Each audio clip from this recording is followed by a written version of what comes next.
அனைவருக்கும் என் இனிய மாலை வணக்கம். உங்களை எல்லாம் ஒரு சிறு இடைவேளைக்கு பிறகு நடக்கும் இந்த முதல் மொழி கூட்டத்திற்கு வரவேற்பதில் நான் மகிழ்ச்சி அடைகிறேன், பெருமை அடைகிறேன். நேற்று மாலை நடக்கவிருந்த இந்த நிகழ்ச்சி சில தொழில்நுட்ப காரணங்களால் இன்று மாலைக்கு ஒத்திவைக்கப்பட்ட நிலையில் எங்களுடைய மறு அழைப்பை ஏற்று இந்த கூட்டத்தில் நீங்கள் எல்லாரும் கலந்து கொள்வதில் எங்களுக்கு பெரும் மகிழ்ச்சி என்பதை தெரிவித்துக் கொண்டு இன்றைய சிறப்பு பேச்சாளரை உங்களுக்கு அறிமுகம் செய்கிறேன். திரு ஸ்டாலின் ராமகிருஷ்ணன். இவர் ஒரு தமிழ் அறிஞர், தமிழ் மொழி மீது பற்றி கொண்டவர், சிறப்பு மிக்க அண்ணாமலை பல்கலைக்கழகத்தின் முன்னாள் மாணவர்,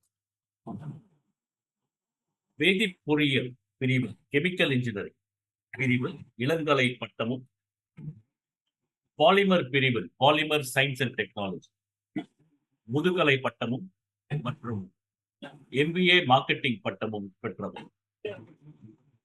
தற்போது சென்னையில் உள்ள ஒரு தனியார் நிறுவனத்தில் உதவி பொது மேலாளராக பணிபுரிந்து வருகிறார். தன் பணியை தாண்டி தமிழ் இலக்கியம் பற்றியும் கவிதைகள் மற்றும் கட்டுரைகள் எழுதுவதிலும் அதை பற்றி பேசுவதிலும் தீவிர ஆர்வம் கொண்டவர்.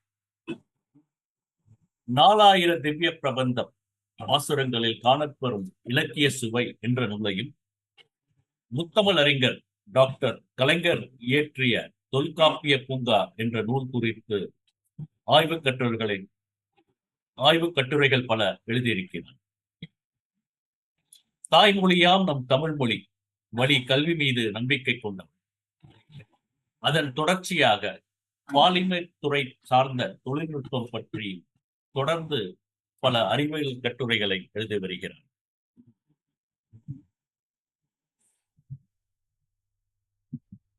ஆண்டாள் எவ்வாறு தமிழை ஆண்டார் என்பதை விவரிக்க திரு ஸ்டாலின் அவர்களை இப்போது அழைக்கிறேன். திரு ஸ்டாலின் அவர்களே வருக, உங்கள் உரையை அனைவருக்கும் தருக.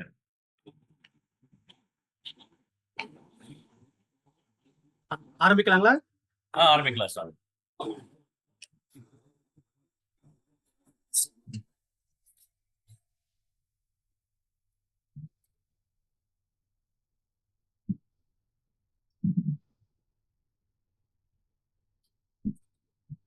கடலேறு மொழித்தமிழே, இன்ப கடலேறு தனித்தமிழே, சோலை மடலேறு சுவைத்தமிழே, என் உடலேறி உயிரேறி வாழ்விக்கின்றாய், வணங்குகிறேன் உன்னை. தமிழுக்கு என் முதல் வணக்கம். அவையோர் அனைவருக்கும் என்னுடைய இனிய மாலை வணக்கத்தை தெரிவித்துக் கொள்கின்றேன். இன்று இந்த இனிய மாலை பொழுதில் முதல் மொழி அமைப்பினுடைய சார்பில் தமிழை ஆண்டாள் என்ற தலைப்பில் உங்களோடு நான் உரையாற்ற இருக்கின்றேன். இது ஒரு சொற்பொழிவு போன்ற ஒரு உரை அல்ல, இது ஒரு கலந்துரையாடல் போன்ற ஒரு உரையாகத்தான் இருக்கும். நான் இது என்ன பேச வேண்டும் என்பதை குறித்து சில பவர் பாயிண்ட் மோடில் சில ஸ்லைடுகளை மேற்கொண்டுள்ளேன். அதை வைத்துதான் உங்களோடு நான் உரையாட இருக்கின்றேன். இந்த வாய்ப்பை வழங்கிய முதல் மொழி அமைப்பினருக்கும் இந்த நிகழ்ச்சியை கண்டு கொண்டிருக்கின்ற ஏனைய ஆன்றோர் பெருமக்களுக்கும் என்னுடைய நன்றியை தெரிவித்துக் கொண்டு நான் இப்பொழுது என்னுடைய இந்த கலந்துரையாடலை ஆரம்பிக்க இருக்கின்றேன்.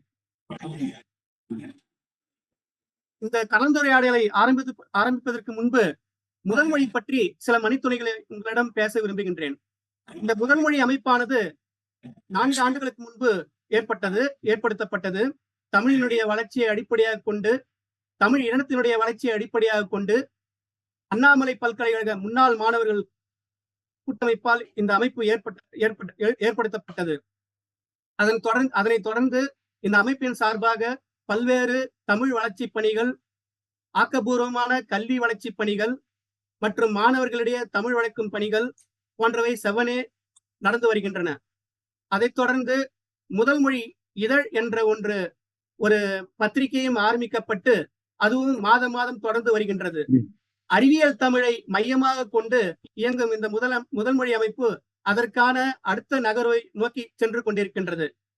இதில் உள்ள பொறுப்பாளர்கள் அனைவரும் பொறியியல் வல்லுநர்கள் என்பதனாலும், அந்த பொறியியல் துறையில் இருப்பவர்கள் என்பதனாலும், பொறியியல் துறை சார்ந்த அதிகமான பொருள்கள் கொண்ட கட்டுரைகள், கவிதைகள் இதெல்லாம் தொடர்ந்து வெளிவந்து கொண்டிருக்கின்றன.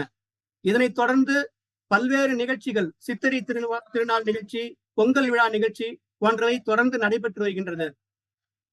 இதனுடைய ஒரு பகுதியாக ஏற்கனவே எங்களுடைய முதல்மொழி செயற்குழுவில் நாங்கள் முடிவெடுத்தபடி ஒவ்வொரு வாரமும் ஒரு புதிய இணைய வழி தொடர்பு கூட்டத்தை நடத்தி அதன் மூலம் தமிழ் வளர்ச்சி பணிகளை தொடர வேண்டும் என்று நாங்கள் முடிவு செய்தோம். அதனுடைய அடிப்படையில் முதல் கூட்டத்தை நான் இங்கு முதல்மொழி சார்பாக பேச இருக்கின்றேன். ஒலிவாங்கியை சற்று அணைத்துக் கொள்ளவும். தமிழை ஆண்டாள் என்ற தலைப்பில் நான் இன்று 3 பகுதியாக உங்களிடம் உரையாட இருக்கின்றேன். பகுதி ஆ, பகுதி இ என்று நான் 3 பிரிவாக பிரித்துக் கொள்கின்றேன். பகுதி ஆவில் 4000 திவ்ய பிரபந்தத்தை குறித்து விளக்கமும், அதில் உள்ள ஆண்டாள் பாசுரங்களின் தனிச்சிறப்பு பற்றியும், ஆண்டாள் இயற்றிய திருப்பாவையில் காணப்பெறும் இலக்கிய சுவை என்பதை பற்றியும் உங்களிடம் விளக்க இருக்கின்றேன். பகுதி ஆவில் நாச்சியார் திருமொழி என்றால் என்ன, நாச்சியார் திருமொழியில் காணப்பெறும் இலக்கிய சுவை குறித்தும் உங்களிடம் விளக்க இருக்கின்றேன். பகுதி இ என்பது வெறும் கலந்து உரையாடலாக நான் பேசி முடித்த பிறகு உங்களிடமிருந்து கருத்துக்களை பரிமாறிக்கொள்ள விரும்புகின்றேன். இதுதான் என்னுடைய இன்றைய நிகழ்ச்சியினுடைய அட்டவணை. 4000 திவ்ய பிரபந்தம். 4000 திவ்ய பிரபந்தம் என்று சொல்கின்றமே, அப்படி என்றால் என்ன? 4000 திவ்ய பிரபந்தம் என்பது 12 ஆழ்வார்களால் வைணவ சமயத்தை குறித்து பாடப்பெற்ற பாசுரங்களின் தொகுப்பாகும். அந்த 12 ஆழ்வார்களில் ஒரே பெண் ஆழ்வாராக தன்னுடைய தீந்தமிழால் தன் மன்னன் கண்ணன் மீது அளவற்ற அன்பு, காதல், பக்தி கொண்டு பாசுரங்களை ஏற்றி தமிழுக்கு பெருமை சேர்த்தவர் ஆண்டாள். பொய்கை ஆழ்வார், பூதத்தாழ்வார், பேயாழ்வார், திருமணியாழ்வார், நம்மாழ்வார், மதுரகவி ஆழ்வார், குலசேகர ஆழ்வார், பெரியாழ்வார், தொண்டரடிப்பொடி ஆழ்வார், திருப்பானாழ்வார், திருமங்கை ஆழ்வார் என்ற 11 ஆழ்வார்கள் ஆண்கள். இந்த 11 ஒருவரோடு ஒரே ஒரு பெண்ணாக இருப்பவர் ஆண்டாள் ஆழ்வார். இவர்கள் 12 ஆழ்வார்களும், இந்த 12 ஆழ்வார்களும் ஒட்டுமொத்தமாக பாடிய பாசுரங்களின் கூட்டு தொகுப்பு தான் 4000 திவ்ய பிரபந்தம் என்று வழங்கப்படுகின்றது. இறைவனை குறித்து பாடப்பட்டதால் இது பிரபந்தம் என்றும் வழங்கப்படுகின்றது. 4000 திவ்ய பிரபந்தம் என்ற பெயர் ஏன் வந்தது என்றால், இவர்கள் அனைவரும் பாடிய, அதாவது இந்த 12 ஆழ்வார்கள் அனைவரும் பாடிய அந்த பாசுரங்களின் எண்ணிக்கை சற்றொப்ப 4000 என்பதால் இந்த நூல் 4000 திவ்ய பிரபந்தம் என்று வழங்கப்படுகின்றது. இந்த 4000 திவ்ய பிரபந்தத்தில் ஆண்டாள் பாசுரங்களின் தனிச்சிறப்பு, அதை பற்றித்தான் இப்பொழுது நான் இங்கு விளக்க இருக்கின்றேன். ஆண்டாளுடைய பாசுரம் ஊனை உருக்கக்கூடியது, அது நம்மை மெய்யை உருக்கக்கூடியது. அதாவது அவளுடைய காதல், பக்தி ஒன்றோடு ஒன்று கலந்து தன்னுடைய தீந்தமிழால், செந்தமிழால் அவள் வணங்கும் மாலவனுக்கு தன்னுடைய எழுத்தால் பாமாலையாக சூட்டினாள். அந்த 12 ஆழ்வார்களில் ஒரே ஒரு பெண்ணாக, அதாவது நாயகியாக இருந்து கொண்டு நம்முடைய தமிழ் சங்க இலக்கியம் காட்டும் தலைவன் தலைவிக்கு இடையே இருக்கும் காதலை, அந்த ஏக்கத்தை, பெண்ணிற்குள் இருக்கும் நுண்ணிய உணர்வுகளை தன்னுடைய பாசுரங்களில் படம் பிடித்து காட்டினாள். அவளுடைய பாசுரங்களில் தெய்வீகம் மட்டுமல்ல, அதாவது இறைத்தன்மை மட்டுமல்ல, அந்த பாசுரங்களில் அன்பு, கருணை, பாசம், மனிதம் எல்லாம் தலை தோங்கியது. அதனால்தான் ஆண்டாள் பாசுரங்கள் என்றால் அது தனிச்சிறப்பு பெற்று விளங்குகின்றது. ஆண்டாள் இயற்றிய பாசுரங்களின் எண்ணிக்கை நான் ஏற்கனவே குறிப்பிட்டது போல 11 ஆழ்வார்கள் ஆண் ஆழ்வார்கள், ஆண்டாள் பெண் ஆழ்வார். அந்த 11 ஆழ்வார்களில் நம்மாழ்வாரும் திருமங்கை ஆழ்வாரும் என்ற 2 ஆழ்வார்கள் சற்றொப்ப ஆளுக்கு ஆயிரம் பாசுரங்களை 1000, 1050 என்ற எண்ணிக்கையில் பாசுரங்களை பாடியிருக்கிறார்கள். மீதி இருக்கும் ஆழ்வார்கள் மீதமுள்ள 1900, 1890 என்ற நம் எண்ணிக்கையில் உள்ள பாசுரங்களை பாடியிருக்கிறார்கள். அதில் ஆண்டாள் 2 நூல் தொகுப்பை பாடியிருக்கிறார். நான் ஏற்கனவே குறிப்பிட்டபடி திவ்ய பிரபந்தம் என்பது இந்த ஆழ்வார்கள் எல்லாம் பாடிய அந்த நூல்களின் கூட்டு தொகுப்பு தான் திவ்ய பிரபந்தம். அந்த பிரபந்தத்தில் திருப்பாவை 30 பாசுரங்களை பாடியிருக்கிறார். நாச்சியார் திருமொழியில் 143 பாசுரங்களை பாடியிருக்கின்றார். இங்கு நாம் பாசுரங்கள் என்று அடிக்கடி கூறுகின்றோம். அப்படி பாசுரம் என்றால் என்ன? பா கூடுதல் சுரம், இது இரண்டும் சேர்ந்ததுதான் பாசுரம். அதாவது பாக்களை இசையுடன் சேர்ந்து பாடும் வகையில் அமைந்திருப்பதால் தான் இது பாசுரம் என்று அழைக்கப்படுகின்றது. 4000 திவ்ய பிரபந்தத்தை பொறுத்தவரை அதில் இயற்றப்பட்டுள்ள எல்லா பாசுரங்களும் அதாவது தாளத்துடன், பண்ணுடன், இசையுடன் சேர்ந்து பாடும் வகையில் கட்டமைக்கப்பட்டிருக்கின்றது. அதனால்தான் இதில் உள்ள எல்லா அந்த செய்யுள் என்று சொல்லாமல் நாம் பாசுரங்கள் என்று அழைக்கின்றோம். திருப்பாவை பெயர் காரணம் எப்படி வந்திருக்கும் என்பதை பற்றி தான் இப்பொழுது விளக்க விரும்புகிறேன். பழங்காலத்தில், குறிப்பாக சங்க காலத்தில், அதற்கு முற்பட்ட காலத்தில் கன்னி பெண்கள் தங்களுக்கு நல்ல குணங்களை உடைய கணவனும் நல்ல வாழ்க்கையும் வேண்டி நோன்பு இருக்கக்கூடிய, அதாவது நோன்பு நோக்கக்கூடிய வழக்கம் பின்பற்றப்பட்டு வந்தது. அவ்வாறு பின்பற்றப்பட்டு வந்த அந்த வழக்கத்திற்கு பாவை நோன்பு என்று பெயரிடப்பட்டது. பின்னாளில் ஆண்டாள் தன்னுடைய காலகட்டத்தில் தன் உள்ளம் நிறைந்த காதலன் கார்மேக கண்ணனை, அதாவது அந்த கார்மேக கண்ணன் என் மன்னன் என்று சொல்வார்களே, அந்த கண்ணனை மணாளனாக அடைய தன் தோழிகளுடன் இந்த நோன்பை கடுமையாக பின்பற்றினார். அவ்வாறு அந்த கடுமையாக பின்பற்றும் போது இந்த பாசுரங்களை எல்லாம் அவள் இயற்றிய காரணத்தால் திருப்பாவை என்ற பெயர் உண்டாகியிருக்கலாம். அதாவது திரு என்றால் வைணவத்தை பொறுத்தவரை பெண்ணை குறிக்கும். ஆழ்வார்கள் பலரும் திரு என்ற அந்த வார்த்தை, அந்த பதத்தை வைத்துதான் தங்கள் பாக்களை இயற்றியிருக்கின்றார்கள். பேயாழ்வார் திருக்கண்டேன் பொன்னேணி கண்டேன் திகழும் அருக்க நனிநிறவும் கண்டேன் செருக்கிழரும் பொன்னாழி கண்டேன் குறிச்சங்கம் கை கண்டேன் என்னாழி வண்ணன்பால் என்று அந்த திருவை அடிப்படையாக கொண்டுதான் பாசுரத்தை அமைத்திருக்கின்றார். இதை போன்ற காரணங்களால் இது திருப்பாவை என்று அழைக்கப்பட்டிருக்கலாம் என்ற ஒரு கருதுகோளும் உருவாகி இருக்கிறது. இது ஒரு அடுத்து வரும் செய்தி, ஒரு சிறப்பு செய்தி. ஆண்டாள் இந்த 30 பாசுரங்களை எழுதிய போது அந்த தொகுப்பிற்கு சங்க தமிழ் மாலை 30 என்ற பெயரைத்தான் வைத்து இருந்ததாக இந்த காலகட்டத்து, அதாவது சமய இலக்கியங்களை ஆராய்ந்த வல்லுநர்கள், ஆய்வாளர்கள் குறிப்பிட்டிருக்கிறார்கள். ஆண்டாள் இந்த பாசுரங்களை இயற்றிய காலத்தில் இந்த 30 பாசுரங்களுக்கு அவர் கொடுத்த தலைப்பு சங்க தமிழ் மாலை.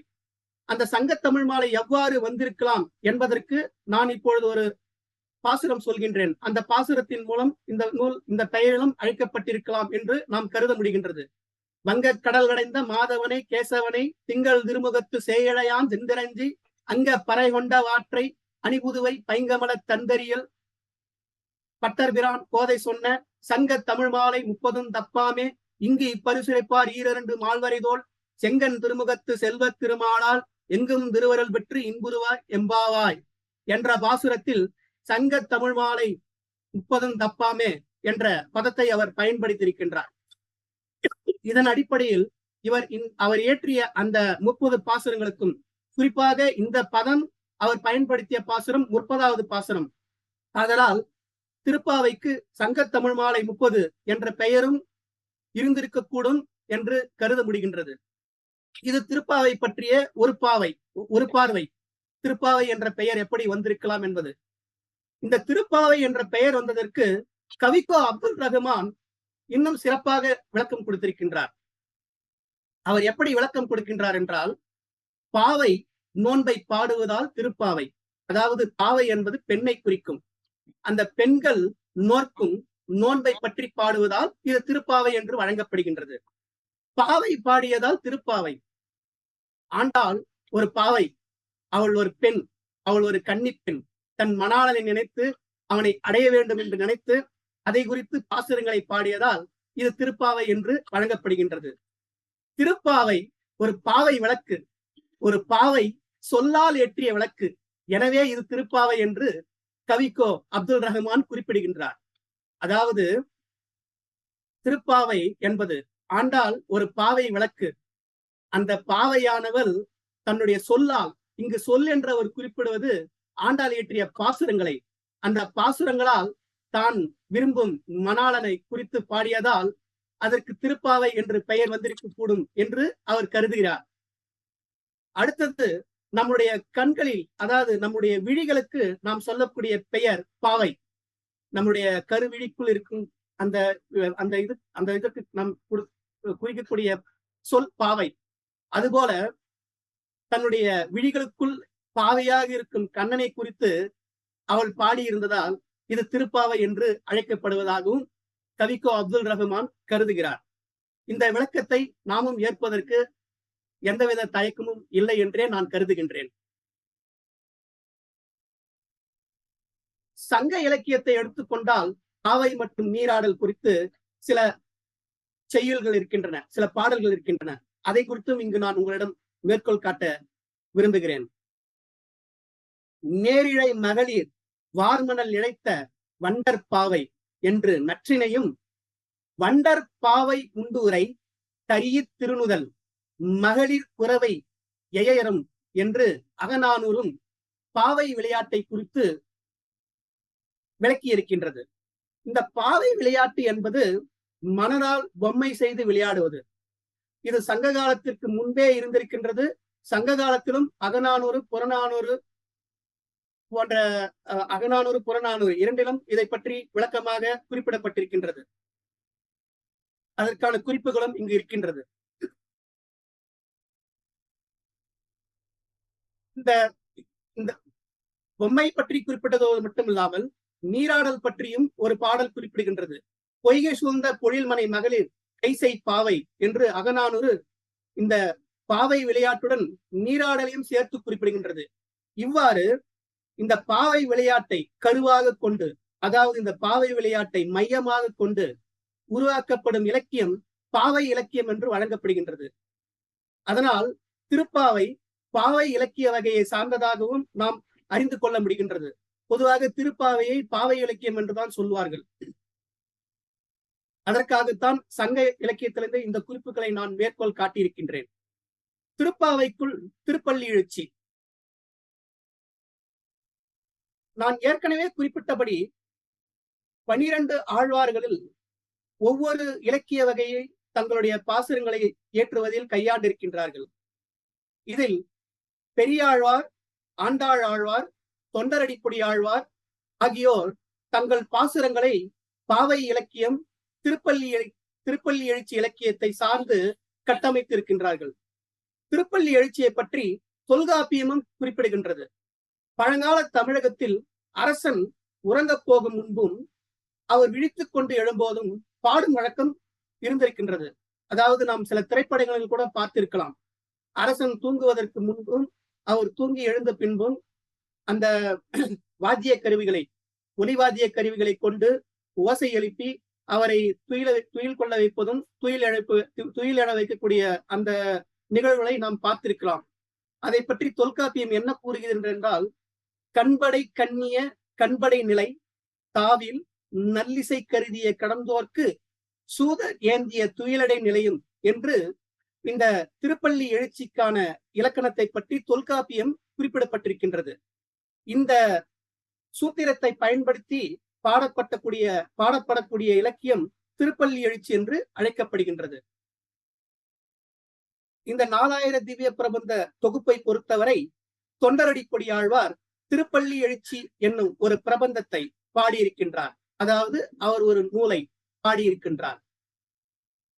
கதிரவன் குணதிசை சிகரம் வந்து அணைந்தான், கன இருள் அகன்றது ஆலயம் பொழுதாய், மது விருந்து ஒழுகின மாமலர் எல்லாம் வானவர் அரசர்கள் வந்து வந்து ஈண்டி, எதிர் திசை நிறைந்தனர் இவரோடும் புகுந்த இருங்கலிட்டீட்டமும் பிடியோடு முரசும் அதிர்தலில் அலைகடல் போன்றுள்ளது எங்கும் அரங்கத்தம்மா பள்ளி எழுந்தருளாயே. நான் வெறும் இங்கு பாசுரங்களை மட்டும்தான் பாடுகின்றேன். இதற்கான பொருளை நான் விளக்க நேரிட்டால் அது நேரம் நீண்டு செல்லும். நான் இதற்கான சுருக்க பொருளை மட்டும் குறிப்பிட விரும்புகின்றேன். அதாவது இயற்கையை குறித்து இந்த பாசுரத்தில் அவர் விளக்கி எப்படி அந்த காலத்தில் மன்னர்களை துயில் எழுப்பார்களோ அதை போல இறைவனையும் துயில் எழுப்புகிறார். அதைதான் அவருடைய கடைசி அந்த வரிகளில் அவர் பாடியிருக்கின்றார். அதை போல அவர் ஒரு பாடலையும் ஒரு பாசுரத்தையும் நான் இங்கு மேற்கோள் காட்ட விரும்புகிறேன். கடிமலர் கமலங்கள் மலர்ந்தன இவையோ, கதிரவன் கனைகடல் முளைத்தனன் இவனோ, துடியடையார் சுரிகுழல் பிழிந்துதறி துகில் உடு தேரினர் சூழ்பனல் அரங்கா, கொடைவத்த துளவமும் கூடையும் பொலிந்து தோன்றிய தோல் தொண்டரடி பொடி என்னும் அடியனை அடியன் என்றருள் இவன் அடியாருக்கு ஆட்படுத்தாய் பள்ளி எழுந்தருளாய. முதலில் பாடப்பட்ட பாசுரம் முதல் பாசுரம். இந்த பாசுரம் 10ஆம் பாசுரம். இந்த 10 பாசுரங்களை அவர் பாடியிருப்பது திருப்பள்ளி எழுச்சி என்று வழங்கப்படுகின்றது. 4000 திவ்ய பிரபந்தத்தில் முதல் 1000 தொகுப்பில் இந்த திருப்பள்ளி எழுச்சி வைக்கப்பட்டிருக்கின்றது. இவ்வாறு இறைவனை எழுப்புவதற்கு அவர்கள் பயன்படுத்திய அந்த இலக்கிய முறைக்கு திருப்பள்ளி எழுச்சி என்ற இலக்கியம் என்று பெயர். இந்த திருப்பாவையில், அதாவது இந்த திருப்பாவை என்பதே பாவை இலக்கியம், அந்த திருப்பாவையில் பள்ளி எழுச்சி இலக்கியம் எப்படி இருக்கின்றது என்பதை நான் பின்வரும் பாசுரங்கள் மூலம் உங்களுக்கு விளக்க விரும்புகின்றேன். இப்பொழுது நாம் சொல்ல போகும் பாசுரம் திருப்பாவையில் 16வது பாசுரம். நாயகனாய் நின்ற நந்தகோபனுடைய கோயில் காப்பானே, கொடி தோன்றும் தோரண வாயில் காப்பானே, மணிக்கதவும் தாழ்திரவாய் ஆயர் சிறுமிய ரோமுக்கு அரைபறை மாயன் மணிவண்ணன் நென்னலே வாய்நேந்தான், தூயோய்மாய் வந்தோம் துயிலெழப் பாடுவான், வாயால் முன்னம் மாற்றாதே அம்மானி, நேய நிலை கதவும் நீக்கியலோர் எம்பாவாய். ஆண்டாள் பாடிய இந்த ஒட்டுமொத்தமான 30 பாசுரங்களும் என்சீர் கழிலடி என்ற விருத்த வகையை சார்ந்தது. அதனால் இதை நாம் ஒலிக்கும் போதோ அல்லது படிக்கும் போதோ அல்லது பாடும் போதோ தானாகவே அந்த இசையுடன் நாம் பாடுவது போல ஒரு உணர்வு இருக்கும். இந்த பாசுரத்தில் நான் விளக்க விரும்பவில்லை. இந்த பாசுரத்தினுடைய கருப்பொருளை மட்டும் நான் குறிப்பிட விரும்புகின்றேன். அவள் விரும்பும் அந்த மணாளனை தன் தோழிகளோடு எழுப்புவதற்காக இருக்கக்கூடிய களம்தான் அது. அந்த களத்தில் இந்த பாசுரத்தை பாடி நீங்கள் விரைவில் எழுந்து அங்கு நீங்கள் செல்ல வேண்டும் என்ற ஒரு அடிப்படையில் துயில் எழுந்து நீங்கள் செல்ல வேண்டும். நீங்கள் துயில் எவ்வளவு சீக்கிரமாக எழுந்து செல்ல முடியுமோ அவ்வளவு சீக்கிரமாக எழுந்து செல்ல வேண்டும் என்பதை இந்த பாசுரத்தில் அவள் காட்டியிருக்கின்றாள். அதாவது பள்ளி எழுச்சி என்ற இலக்கியத்தை இங்கு புகுத்தியிருக்கின்றார். அதே போல இன்னொரு பாசுரத்திலும் அவர் பாடியிருக்கின்றார். அம்பரமே தண்ணீரே சோரே அரஞ்செய்யும் எம்பெருமான் நந்தகோபாலா எழுந்திராய், கொம்மனார்க்கெல்லாம் கொழுந்தே குலவிளக்கே, எம்பெருமாட்டி யசோதாய் அறிவுராய், அம்பரம் மூடுரத்து ஓங்கி உலகளந்த உம்பர் கோமானே உறங்காதே எழுந்திராய், செம்பொர் கடலடி செல்வா பலதேவா, உம்பியும் நீயும் உறங்கேலோர் எம்பாவாய். இங்கு உம்பியும் நீயும் என்று அவள் குறிப்பிடுவது ஒரு புராண செய்தியோடு தொடர்புடையது. அந்த புராண செய்திக்குள் நான் போக விரும்பவில்லை. இங்கு உம்பி என்று அவள் குறிப்பிடுவது கண்ணனுடைய அண்ணனாக இருக்கும் பலராமனை பற்றி இங்கு குறிப்பிடுகிறாள். இந்த பாசுரத்திலும் நீங்கள் விரைந்து எழுந்து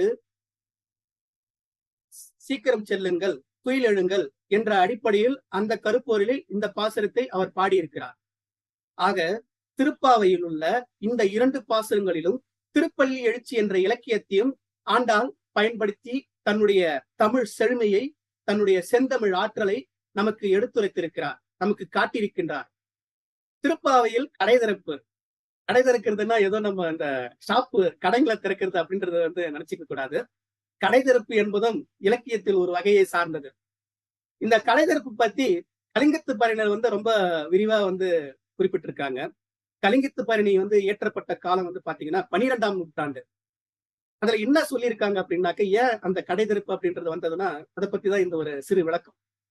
கலிங்கத்து பரணியில கலிங்க போர்ல வெற்றி பெற்றுட்டு அந்த வீரர்கள்லாம் இங்க நம்மளுடைய தாயகத்துக்கு திரும்பி வராங்க. அப்படி திரும்பி வரும்போது பாத்தீங்கன்னா அவங்களுடைய மனைவிமார்கள், அந்த வீரர்களுடைய மனைவிமார்கள் எல்லாம் அவங்கள அவங்களுடைய வீட்டுக்குள்ள எல்லாம் உள்ள விடாம அந்த கதவை தாழ்த்துக்கிறாங்க. அதாவது பூட்டு போட்டுக்கிறாங்க. அந்த கதவை தாழிட்டு பூட்டு போட்டுக்கிறாங்க. அவங்கள உள்ள விட மாட்டேன்றாங்க. அப்ப ஏன் அவங்க விட மாட்டேன்றாங்கன்னா, இவங்க போருக்கு போயிட்டு வராம இத்தனை காலம் நம்மள ஏமாத்திட்டாங்க, இங்க வராம நம்மள இது பண்ணிட்டாங்க அப்படின்ற அந்த ஊழல் காரணமா அவங்கள விலக்கி வைக்கிறாங்க. அந்த கதவை திறக்கிறதுக்கு இந்த வீரர்கள்லாம் என்ன பண்றாங்கன்னாக்க, அவங்க செஞ்ச அந்த சாகசங்களை, அங்க போரில் பெற்ற வெற்றி முறைகளை அந்த போரில் வந்து அவங்க கையாண்ட முறைகளை, அந்த கையாண்டு எப்படி வெற்றி பெற்றார்கள், அதில் அவர்கள் செய்த வீர சாகசங்கள் என்ன என்பதையெல்லாம் பட்டியல் போட்டு அவங்களுக்கு விளக்க அந்த மனைவிமார்கள் எல்லாம் வந்து அதுல வந்து மகிழ்ந்து தங்களுடைய கணவனுடைய வீரத்தை, பிரதாபத்தை பற்றி மகிழ்ந்து அந்த தாழை வந்து திறக்கிறாங்க அப்படின்றதுதான் வந்து அந்த கடை திறப்பு. இது எழுதப்பட்ட காலம் 12ஆம் நூற்றாண்டு. கலிங்கத்து புராணம் இயற்றப்பட்ட காலம் 12ஆம் நூற்றாண்டு. ஆனா ஆண்டாள் வந்து பாத்தீங்கன்னா தன்னுடைய 4 பாசுரங்கள்ல வந்து 8ஆம் நூற்றாண்டிலே வந்து இது குறித்து வந்து பாடியிருக்கிறாங்க. ஆண்டாளுடைய தோற்றம் குறித்து பல்வேறு கருத்துக்கள் வந்து இருக்கின்றது. ஆண்டாள் வந்து 7ஆம் நூற்றாண்டை சார்ந்தவர் என்று ஒரு சாராரும், 8ஆம் நூற்றாண்டில் தோன்றி இருக்கக்கூடும் என்று இன்னொரு சாராரும் கருதுகிறார்கள். ஆனா சில வரலாற்றை, அதாவது தமிழ் இலக்கிய வரலாற்றை ஆராய்ந்தவர்கள், ராகவ ஐயங்கார் என்பவர் ஆண்டாள் ஏறத்தாழ கிபி 730ஆம் ஆண்டு பிறந்திருப்பார் என்று அறுதியிட்டு கணக்கிட்டு கூறியிருக்கின்றார். எனவே நாம் அதை அடிப்படையாக கொண்டே நான் ஆண்டாளுடைய தோற்றத்தை நான் உங்கள் எல்லாரிடமும் பகிர்கிறேன். அப்படி பார்க்கும்போது 7ஆம் நூற்றாண்டுல தோன்றின ஆண்டாள் 12ஆம் நூற்றாண்டுல பாடப்பட்ட அந்த கடைத்திருப்பை பற்றி தன்னுடைய 4 பாசுரங்கள்ல குறிப்பிட்டிருக்கிறார், பாடியிருக்கிறார் என்பதே வந்து பாத்தீங்கன்னா ஒரு ஆச்சரியமான தகவல். ஒரு 30 பாசுரத்துல இத்தனை வகையான இலக்கியங்களை வந்து கொண்டு தமிழினுடைய, அதாவது செந்தமிழுக்கு உள்ள அனைத்து இலக்கியங்களையும், அனைத்து இலக்கிய கூறுகளையும் கலந்து பாட முடியுமா அப்படின்றது வந்து ஒரு வியப்பான செய்தி. அந்த வியப்பான செய்தி சாத்தியம்தான், அது நடக்க இயலும்தான் என்பதை ஆண்டாள் நிரூபித்து காட்டியிருக்கின்றார். அதைதான் நான் உங்களுக்கு இந்த பாசுரங்கள் மூலம் சுட்டிக்காட்ட விரும்புகிறேன்.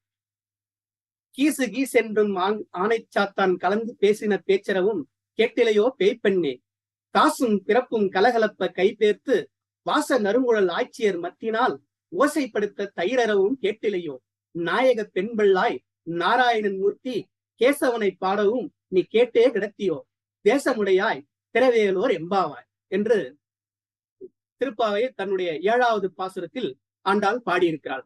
என்ன சொல்றான்னா, இந்த குருவி எல்லாம் இருக்கு இல்லைங்களா, குருவி வந்து கீச்சு கீச்சுனே வந்து கத்துது, அந்த சத்தம் வந்து உங்களுக்கு கேட்கலையா?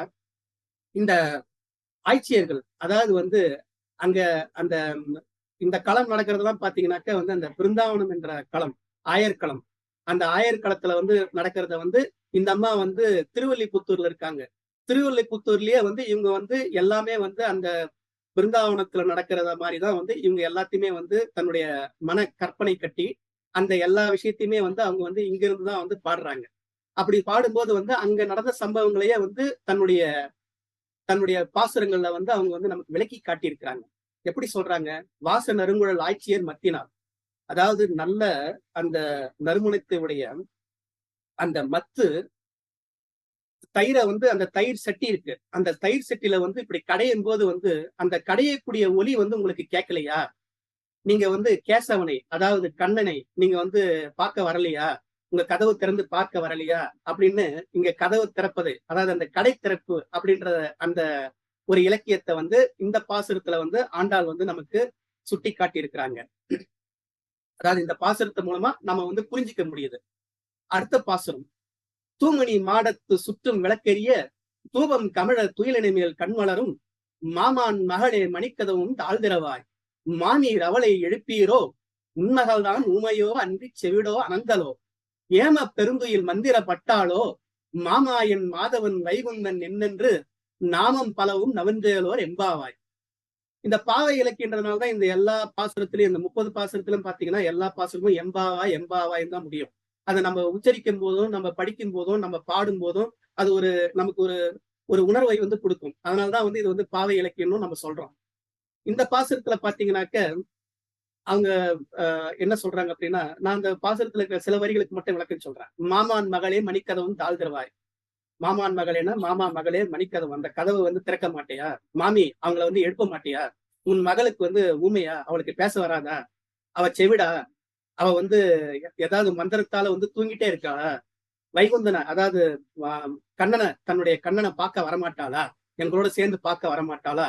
கதவை திறந்து வரமாட்டாளா? அப்படின்ற பொருள்ல வந்து இந்த பாசுரத்துல வந்து அந்த கதவை திரை, அந்த கடை திறப்பு பற்றி இந்த பாசுரத்துல வந்து நமக்கு ஆண்டாள் வந்து சுட்டி காட்டியிருக்கிறாங்க.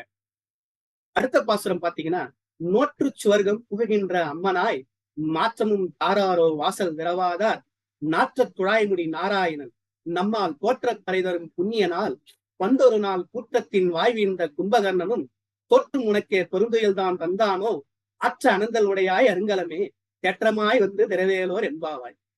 இந்த பாசுரத்திலையும் பாத்தீங்கன்னாக்க சில புராண செய்திகளை வந்து அவங்க குறிப்பிட்டிருக்காங்க. அந்த புராண செய்தியை பத்தி நான் வந்து அதுக்குள்ள போக விரும்பல. இந்த பாசுரத்தை பொறுத்த வரைக்கும் அதே போல வந்து கண்ணனை குயில் எழுப்புவதற்கு நீ வரமாட்டாயா, நீங்க வந்து அந்த கதவை திறந்து வரமாட்டாயா அப்படின்ற பொருள்ல வந்து அந்த கடை திறப்பை பற்றி இங்க வந்து அவங்க பாடியிருக்கிறாங்க. அதை பத்தி இந்த பாசுரத்துல குறிப்பிட்டிருக்காங்க. இதுல ஆண்டாள் வந்து ஒரு சின்ன நையாண்டியும் வந்து ஒரு வரியில வந்து அவங்க குறிப்பிட்டிருப்பாங்க. அது வந்து ரொம்ப ஒரு நம்ம கூர்ந்து பார்த்தாதான் வந்து அந்த நையாண்டி பத்தி நமக்கு வந்து புரியும். கூற்றத்தின் வாழ்விந்த கும்பகர்ணனும், நம்ம வந்து சொல்றோம் இல்லையா, தூங்குறவங்களை வந்து கும்பகர்ணன் கும்பகர்ணன் சொல்லுவோம். அந்த மாதிரி வந்து எப்பவுமே தூங்கி இருக்கிற கும்பகர்ணன் மாதிரியே நீயும் தூங்கி இருக்கிறியா அப்படின்ற மாதிரி தன்னுடைய தோழியை பார்த்து வந்து அவங்க இந்த வரியில வந்து குறிப்பிடுறாங்க. இது ஒரு மெல்லிய ஒரு நையாண்டி அப்படின்றது கூட வந்து நம்ம வந்து புரிஞ்சுக்கலாம். அடுத்தது இந்த கடைதிறப்பினுடைய இலக்கியத்தினுடைய ஒரு கடைசி பாசுரமாக இதை எடுத்து காட்ட விரும்புகின்றேன். உந்து மதகளிட்டின் ஓடாத தோல்வழியன் நந்த கோபாலன் மருமகளே நப்பின்னாய் கந்தம் தமிழும் குழலி கடைதரவாய் வந்தெங்கும் கோழி அடைத்தனகான் மாதவி பந்தல் மேல் பல்லால் குயிலினங்கள் கூவினகான் பந்தார் விரலி உன் மைத்துனன் வேறுபாட செந்தாமரை கையால் சீரார் வளைவழிப்ப வந்து திரவாய் மகிழ்ந்தேலோர் என்பாவாய். யானைகளுடைய தந்தத்தை வென்று வீரமிக்கமாக இருக்கக்கூடிய நந்தகோபாலன் மருமகள் நந்தகோபாலனே, நப்பிண்ணை மருமகளே, நீ வந்து உன்னுடைய கையால வந்து அந்த வலை சத்தம் கேட்க இந்த கதவை திறந்து வரமாட்டாயா அப்படின்ற பொருள்ல வந்து கடைதிறப்பை பற்றி இந்த பாசுரத்திலே வந்து பாடியிருக்கிறாங்க. இந்த பாசுரத்தை பத்தி இன்னொரு ஒரு சுவையான செய்தியும் வந்து இருக்கு. பொதுவா வந்து வைணவத்தை வந்து வளர்க்குதுல முக்கிய பங்காற்றியவர் ராமானுஜர். அது வந்து ஆன்மீகத்தை குறித்தது. அந்த ஆன்மீகத்துக்குள்ள நான் போகல. அந்த ராமானுஜர் வந்து திருவரங்க கோயில வந்து பார்த்துட்டு இருந்தாரு. திருவரங்க கோயில வந்து ஃபுல்லா முழுவதுமாக அவர் தான் வந்து அது எல்லாத்தையும் வந்து அங்கு இருக்கக்கூடிய கணக்கு வழக்குகள், அந்த கோயில் நிர்வாகத்தை எல்லாம் வந்து அவர் வந்து பார்த்து கொண்டிருந்தார். அப்படி பார்த்து கொண்டிருந்த சமயத்தில் அவருடைய குருவாக, அவருடைய ஆச்சாரியாராக இருந்தவர் பெரிய நம்பி என்பவர். அந்த பெரிய நம்பிக்கு ஒரு பெண் உண்டு. அந்த பெண் பெயர் அத்துழாய். ராமானுஜர் ஒரு துறவி என்பதால் அவருடைய உணவு உண்பதற்கு அவர் யாசகம், அதாவது பிச்சை எடுத்துதான் வந்து சாப்பிட வேண்டும். அப்படி பிச்சை எடுத்து சாப்பிடும் போது அந்த பெரிய நம்பி வீட்டுக்கு போகும்போது இந்த பெண் வருகிறார். பெண் வந்து அவருக்கு அந்த ஒட்டில் வந்து உணவை வந்து வழங்க தயாராக இருக்கின்றாள். அப்படி வழங்க தயாராக இருக்கும்போது ராமானுஜர் அந்த அத்துழையை பார்த்து மூர்ச்சையாகி விழுந்து விடுகின்றார். உடனே அந்த பெண் பயந்து கொண்டு அச்சம் கொண்டு ஓடி தன் தந்தையிடம், என்னப்பா இது, நான் அவர் உணவு கொடுப்பதற்காக வந்தபோது இப்படி மூர்ச்சையாக விழுந்து கிடக்கின்றாரு என்று கேட்கும்போது அவருடைய தந்தை சொல்கின்றார், உண்டு மதகளிற்றன். அதாவது அந்த பாசுரத்துல வந்து அவர் என்ன விளக்க வருகிறார் என்றால், இந்த அத்துழாயையே ஆண்டாளாக ராமானுஜர் கருதி கொள்கின்றார். அதை எப்படி கருதி கொள்கின்றார்? அந்த கடைசி 2 வரிகள் அதை விளக்கும். செந்தாமரை கையால் சீரார் வளைவழிப்ப வந்து தரவாய் மகிழ்ந்தேலோர் எம்பாவாய். அதாவது அவள் கை எப்படி இருந்தது என்றால் செந்தாமரை கை. அந்த செந்தாமரை கையில் வளைகள் என்றால் வளையல். அந்த வளையல் அப்படியே முழுவதுமாக நிறைய எண்ணிக்கையில் இருந்தது. அந்த வளைகளுடைய சத்தத்தை அந்த சத்தம் வர, அந்த சத்தத்தோடு வந்து அவள் கதவை திறக்கும் போது ராமானுஜர் அவளை பார்த்து, ஆண்டாளே வந்து கதவை திறந்து விட்டாளோ என்று அந்த ஒரு மகிழ்ச்சியில், அந்த ஒரு வியப்பில் அப்படியே மயங்கி விழுந்து விட்டார். அதைத்தான் உண்டு மதகளிற்றன் என்று பெரிய நம்பி சொன்னதாக ஒரு தகவலும் உண்டு. ஆண்டாள் எழுதிய பாசுரத்திற்கு இப்படியும் ஒரு தகவல் இருப்பது என்பதை குறிப்பிடத்தான் இந்த ஒரு சிறிய செய்தியை உங்களோட நான் பகிர்ந்து கொண்டேன். அடுத்ததாக நான் பார்க்க போவது திருப்பாவையில் ழகரம். திருப்பாவையில் ழகரம். லகரம் என்பது நமது மேற்பல் வரிசையின் முன்பகுதி உட்புறத்தை நாக்கின் நுனி கொண்டு தொட்டால் தோன்றுவது, அதுதான் லகரம். லகரம் என்பது நாக்கின் நுனியை உள்ளே வைத்து அன்னத்தை நாம் மேற்புறம் வருடினால் தோன்றுவது லகரம். இந்த இரு நிலைகளுக்கும் இடையில் நமது நாக்கின் நுனி வளைந்து நின்று தோன்றக்கூடிய ஒளிதான் ழகரம். இந்த ழகரம் என்பது தமிழ் மொழிக்கே உரிய சிறப்பு. இந்த ழகரம் என்பது பிற மொழிகளில் நாம் காண இயலாது. இந்த ழகரத்தை கொண்டு ஆண்டாள் ஒரு பாசுரம் முழுவதும் எழுதியிருக்கின்றாள் என்றால் சற்றே வியப்பாகத்தான் இருக்கின்றது. அந்த பாசுரத்தை நான் இப்பொழுது உங்களோடு பகிர விரும்புகின்றேன். ஆழிமழை கண்ணா ஒன்று நீ கைஹரவேல் ஆழியுள் புக்கு முகர்ந்து கொடுத்தாரே முகர்ந்து கொடுத்தாரி ஊழி முதல்வன் உருவம் போல மெய்கருத்து பாழியந்தோளுடை பற்பநாபன் கையில் ஆழிபோல் மின்னி வலம்புரி போல் நின்றதென்று தாழாதே சார்ங்க முதைத்த சரமழை போல் வாழ உலகினில் பெய்திடாய் நாங்களும் மார்கழி நீராட மகிழ்ந்தேலோர் எம்பாவாய். இந்த பாசுரத்தில் மழை குடிக்கக்கூடிய கண்ணன் என்று அவள் விரும்பும் கண்ணனை அவள் வருடிக்கிறாள். அதைவிட அந்த கண்ணனுடைய ஆயுதங்களாக இருக்கக்கூடிய அந்த சங்கு, அந்த சக்கரம், ஆழி என்றால் சக்கரம் என்ற ஒரு பொருளும் உண்டு. இது இரண்டு குறித்தும் இந்த பாசுரத்தில் அவள் பாடியிருக்கின்றாள். இப்படி பாடி எல்லோரும் நலமாக இருக்க, நீ எங்களுடைய மகிழ்ச்சியாக இருக்க எங்களுக்கு நீ அருள் செய்து விட வேண்டும் என்று உன்னுடைய, அதாவது அந்த கண்ணன் வைத்திருக்கக்கூடிய சார்கம், சார்கம் என்றால் வில், அந்த வில்லிலிருந்து சரமழை போல எங்களுக்கு எல்லா வளத்தையும் கொடுக்க வேண்டும் என்று இந்த பாசுரத்தில் ஆண்டாள் பாடியிருக்கிறாள். இந்த பாசுரத்தில் ஏறக்குறைய 10 இடங்களுக்கு மேற்பட்ட இடங்களில் ழகரம், அந்த ழா என்ற அந்த வார்த்தை, அந்த எழுத்தை பயன்படுத்தியிருக்கின்றார். தமிழ் இலக்கியத்தில் உள்ள பாசுரம் உள்ள செயல்கள் எடுத்துக்கொண்டாலும் அல்லது 4000 திவ்ய பிரபந்தத்தில் உள்ள பாசுரங்களை எடுத்துக்கொண்டாலும் அதிக அளவில் ழ என்ற எழுத்து பயன்படுத்தப்பட்ட ஒரு பாசுரம் இதுவாகத்தான் இருக்கும். சைவ இலக்கியத்திலும் ழகரத்தை கொண்டு சில பாடல்கள் இருக்கின்றது. ஆனால் இந்த அளவுக்கு, இந்த எண்ணிக்கையில் ழகரத்தை கொண்டு பாடப்பட்ட பாடல்கள் வேறு எந்த ஒரு இலக்கியத்திலும் நாம் காண இயலாது. அத்தகைய ஒரு சிறப்புக்குரியது, அத்தகைய ஒரு பெருமைக்குரியதுதான் இந்த பாசுரம் ஆழிமழை கண்ணா. நாம் இதுவரை வேறு வேறு இலக்கியங்களை ஆண்டாள் தன்னுடைய பாசுரங்கள் காட்டியதை, எடுத்து காட்டியதை உங்களுக்கு நான் விளக்கி வந்தேன். தற்போது ஆண்டாள் அறிவியல் பற்றி ஒரு குறிப்பையும் தன்னுடைய பாசுரத்தில் எடுத்து காட்டியிருக்கிறாள் என்பதையும் உங்களுக்கு எடுத்துக்காட்ட, விளக்க கடமைப்பட்டிருக்கின்றேன். இந்த பாசுரம்: புள்ளின் வாய் ஈண்டானை பொல்லா அரக்கனை கிள்ளி களைந்தானை கீர்த்திமை பாடி போய் பிள்ளைகள் எல்லாரும் பாவை களம்புக்கார் வெள்ளி எழுந்து வியாழம் உறங்கிற்று புல்லும் சிலம்பினகான் போதரி கண்ணினாய் உள்ள குளறி குடைந்து நீராடாதே பள்ளி கிடத்தியோ பாவாய் நீ நன்னாளால் கள்ளம் தவிர்ந்து கலந்தேலோர் எம்பாவாய். இந்த பாசுரத்துல ஆண்டாள் என்ன சொல்றா அப்படின்னாக்க, புல்லுன்றது பாத்தீங்கன்னா, புல்லுன்ற சொல், அந்த புல்லுன்ற சொல் பறவையை குறிக்கும். இந்த புல் 4000 திவ்ய பிரபந்தம் முழுவதும் பரவலாக பயன்படுத்தப்பட்ட சொல். பெரியாழ்வார் தன்னுடைய பாசுரங்கள்ல பாத்தீங்கன்னா புள்ளேறு பரம்பொருடா என்று மாணவனை குறித்து பாடியிருப்பார். அது போல ஒவ்வொரு ஆழ்வார்களும் இந்த புல் என்ற சொல்லை பயன்படுத்தியிருப்பாங்க. இங்க அந்த ஒரு புராண செய்தியை குறித்து புள்ளின் வாய் கிண்டானை என்ற ஒரு சொல்லாடலை ஆண்டாள் பயன்படுத்தியிருக்கிறாங்க. அதுல நாம பார்க்க வேண்டிய ஒரு செய்தி என்னன்னா, வெள்ளி எழுந்து வியாழம் உறங்கிற்று.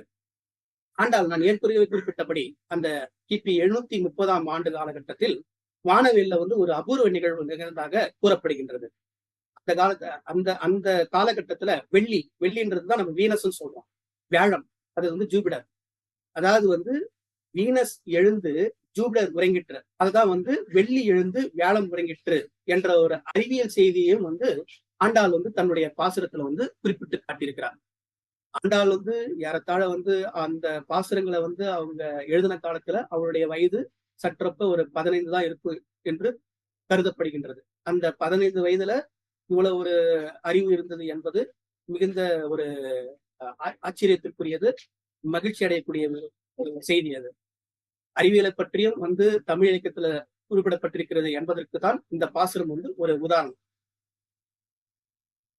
அடுத்தது ஆண்டாள் தன்னுடைய பாசுரங்கள்ல ஓமையை குறிப்பிட்டிருக்காங்க. அந்த ஓமையை பற்றி, ஓமை அணியை பற்றி கூட ஒரு பாசுரம் இருக்கு. அந்த பாசுரம் தான் இந்த பாசுரம். இது இந்த திருப்பாவையில இந்த பாசுரத்தினுடைய 23வது பாசுரமாக இது வருகிறது.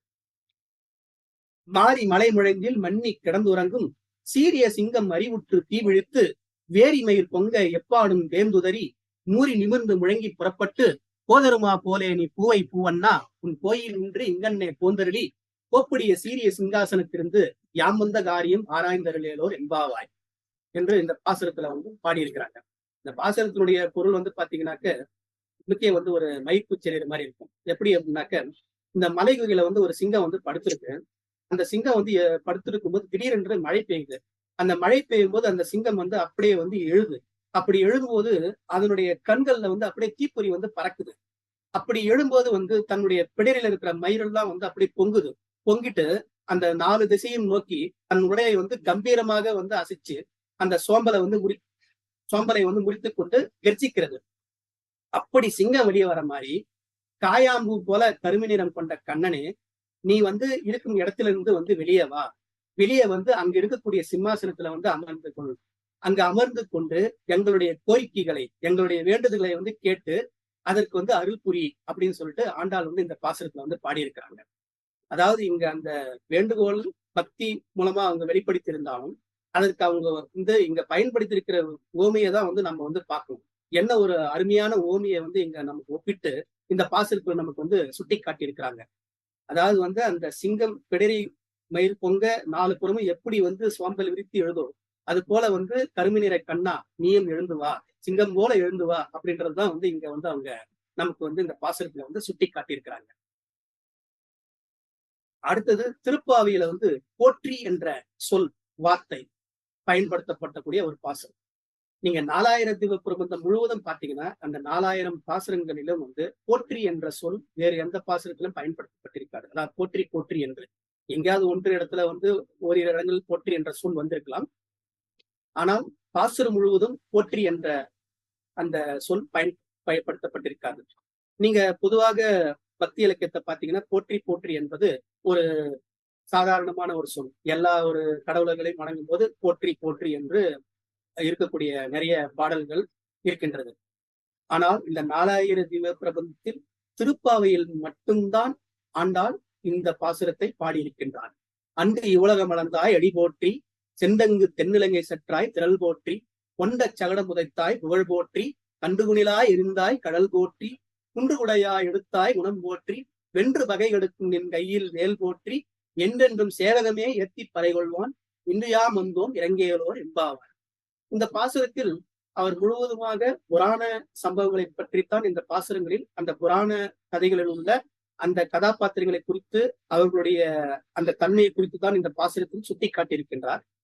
அப்படி அவங்களுடைய தன்மையை சுட்டிக்காட்டி போற்றி போற்றி என்று இந்த பாசுரத்தையும் கட்டமைத்திருக்கின்றார். திருப்பாவியில் இது திருப்பாவினுடைய சிறப்பு. அதாவது 4000 தீப பிரபந்தத்தின் ஒரு சிறப்பு இதுதான். போற்றி என்ற ஒரு வார்த்தையை மட்டும் கொண்டு 8 வரிகளில் அந்த பாசுரத்தை அவர் பாடியிருப்பதுதான் இதனுடைய தனிச்சிறப்பு. எல்லோருக்குமே அணிகலன்கள் என்றால் ஒரு விருப்பம் உண்டு. குறிப்பாக பெண்களுக்கு அணிகலன்கள் என்றால் மிகவும் விருப்பம் உண்டு. தங்கம் சார்ந்த அணிகள் என்றால் இன்னும் விருப்பம் உண்டு. நாம் இப்போது ஆண்டாள் காட்டும் அணிகலன்கள் எப்படிப்பட்டது என்பதை பற்றி இந்த பாசுரன் மூலம் காணலாம்.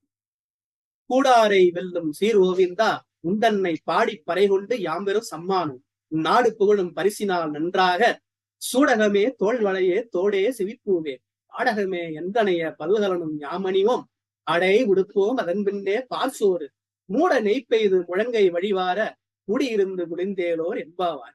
இது திருப்பாவையில் 27வது பாசுரமாக வருகின்றது. இந்த பாசுரத்தில் ஆண்டாள் நமக்கு காட்டும் அணிகலன்கள் சூடகம், தோல்வளை, தோடு, செவிப்பு, பாடகம். சூடகம் என்றால் கைவளை, அதாவது பிரேஸ்லெட். தோல்வளை பெண்கள் வந்து முழங்கைக்கு மேல அணியக்கூடிய அந்த வெங்கி பேர் தான் வந்து தோல்வளைன்றத ஆண்டாள் இங்க குறிப்பிடுகிறாள்.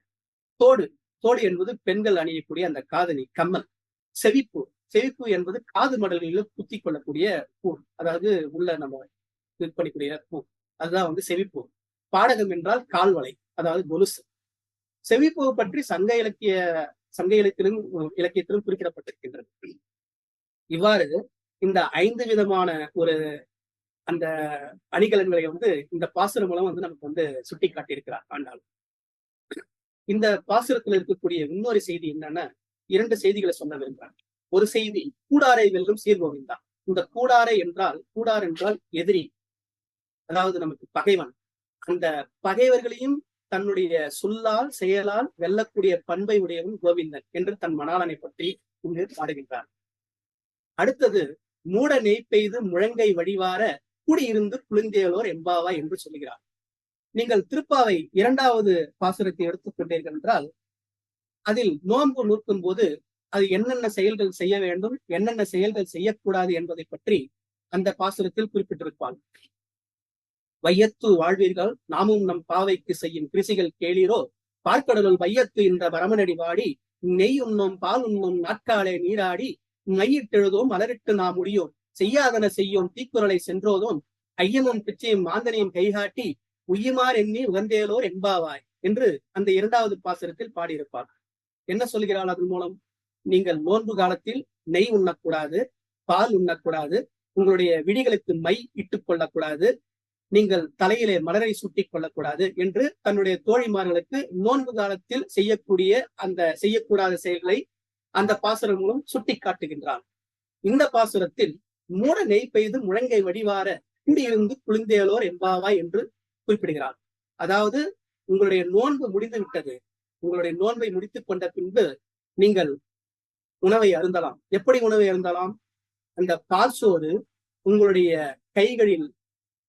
கைகளில் அப்படியே வழிய, அதிலிருந்து அந்த நெய் வழிய உங்களுடைய கரங்களால் எடுத்து உங்கள் வாயில் உண்ணலாம் என்பதை தான் மூட நெய் பெய்து முழங்கை வழிவார எல்லோரும் கூடியிருந்து குளிர்ந்தேலோர் என்பாவாய், எல்லோரும் சேர்ந்து உண்ணுங்கள் என்ற ஒரு தத்துவத்தையும் இந்த பாசுரத்தின் மூலம் சுட்டி காட்டுகின்றான். ஒரே பாசுரத்தில் இரண்டாவது அவள் இயற்றிய திருப்பாவை இரண்டாவது பாசுரத்தில் வேறு ஒரு பார்வையையும், 27வது பாசுரத்தில் மற்றொரு பார்வையும் இந்த பாசுரத்தில் அவள் சுட்டி இருக்கின்றாள். அதை தவிர இந்த பாசுரத்தில் பயன்படுத்தக்கூடிய விதவிதமான அணிகலன்களை பற்றியும் சுட்டி இருக்கின்றாள். இப்படி ஒரே பாசுரத்தில் பலவிதமான செய்திகளை சொல்லுவது என்பதற்கும் ஒரு திறமை இருக்க வேண்டும். அந்த திறமை, அந்த ஆற்றல் ஆண்டாளிடம் இருந்தது என்பதை நாம் கண்டிப்பாக ஒப்புக்கொண்டே ஆக வேண்டும். அடுத்தது மிக முக்கியமாக ஆண்டாள் அவளுடைய பாசுரத்துல எப்படி சமூக பார்வை இருந்தது அப்படின்றதுக்கு எடுத்துக்காட்டு தான் இந்த ஒரு பாசுரம்.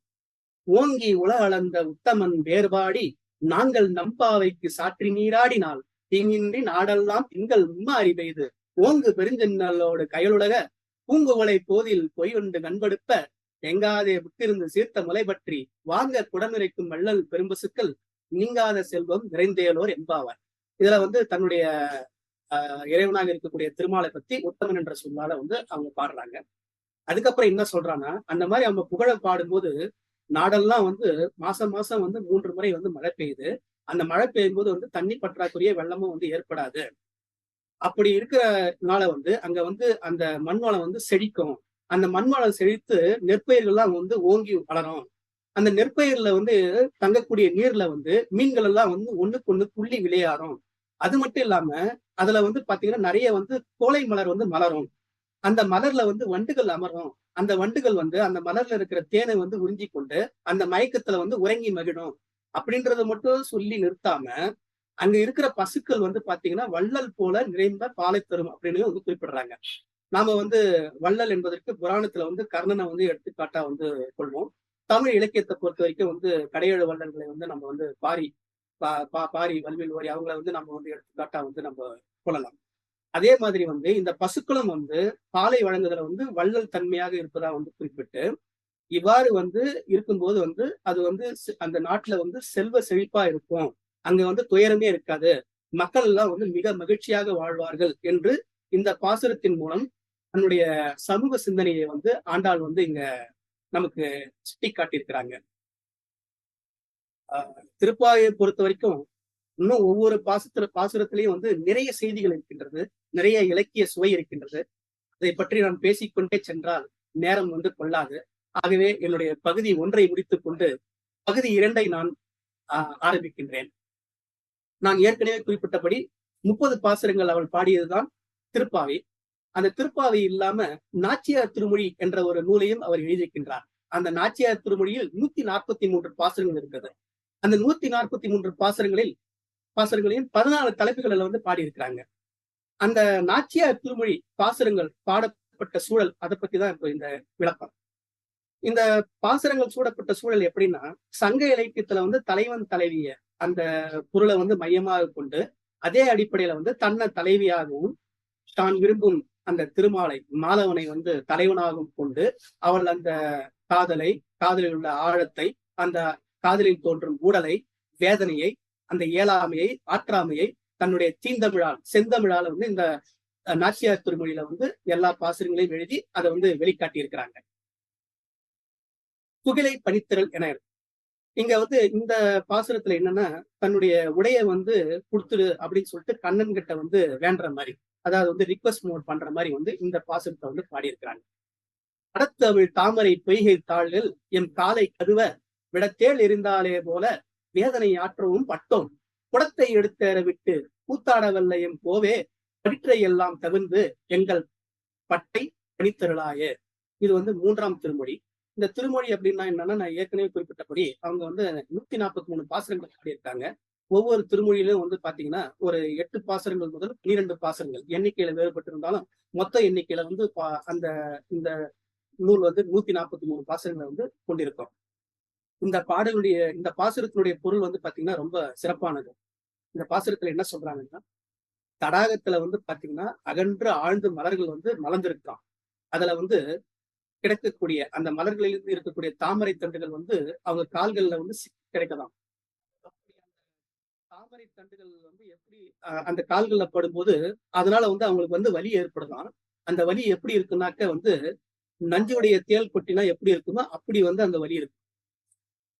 பொதுவா நாம பார்த்தோம்னாக்க அந்த தாமரை மலர் என்பது அந்த அந்த காம்பு என்பது வந்து மிகவும் மெல்லியது. அது நம்ம கால்ல படுறதே வந்து நம்மளால வந்து உணர முடியாது. அதை வந்து நம்மளால வந்து அதை வந்து அறிந்து கொள்ள முடியாது. இங்க வந்து ஆண்டாள் வந்து இந்த ஒரு ஓமியை வந்து இந்த பாசுரத்துல அவங்க சுட்டி காட்டுறது எப்படின்னா, அந்த கண்ணன் மீது கொண்ட அன்பு, கண்ணன் மீது கொண்ட அன்பால் இவங்க வந்து கண்ணன் என்கிட்ட வரலையே, என்னை வந்து அவன் வந்து கவனிக்கவில்லையே அப்படின்ற ஒரு அந்த ஒரு ஊழல் காரணமா இவ்வளவு ஒரு ஒரு இதை வந்து அந்த பாசுரத்துல வந்து அவங்க சுட்டி காட்டியிருக்கிறாங்க. அதாவது வந்து அவங்க அந்த பிரிவினுடைய அந்த வலி எப்படி இருக்குனாக்க, தேள் கொட்டினா எப்படி இருக்குமோ அந்த மாதிரி வந்து எனக்கு வந்து வலி இருக்குது அப்படின்றதுதான் வந்து இந்த பாசுரத்தினுடைய முதல் பகுதியில சுட்டி காட்டியிருக்காங்க. 2வது பகுதி, குடங்களை தூக்கி போட்டு குடப்பூத்து விளையாடும் வல்லமை உடையவனே, உன் குறும்பு செயல்களை விட்டு என்னுடைய ஆடையை வந்து எங்கிட்ட இருந்து நீ வந்து அந்த கவர்ந்த ஆடையை வந்து கொடுத்துடு அப்படின்னு சொல்லிட்டு அங்க வந்து ஒரு பணிஞ்சு கேட்டுக்கிறாங்க. இந்த குடங்களை தூக்கி போட்டு அப்படின்றது வந்து பாத்தீங்கன்னா வந்து அந்த விளையாட்டுக்கு பேர் வந்து குடக்கூத்து. இந்த குடக்கூத்து பற்றிய செய்திகள் வந்து புராணத்திலும் குறிப்பிடப்பட்டிருக்கின்றது. சங்க காலத்திலும் வந்து இந்த விளையாட்டு விளையாட இருப்பதாக குறிப்பிடப்பட்டிருக்கின்றது. இந்த குடக்கூத்து அப்படின்றதுன்னா என்னன்னு பாத்தீங்கன்னா, நம்ம பந்தை வச்சு 2 கைகள்ல 2 பந்துகள் இருக்கும். ஒரு பந்து 3வது பந்து நடுவுல இருக்கும். இந்த 3 பந்துகளும் வந்து விழாம வந்து 2 கைகளை மாறி மாறி நம்ம வந்து அந்த உருளை வடிவத்தில் விளையாடக்கூடிய ஒரு விளையாட்டுக்கு பேர் தான் குடக்கூத்து.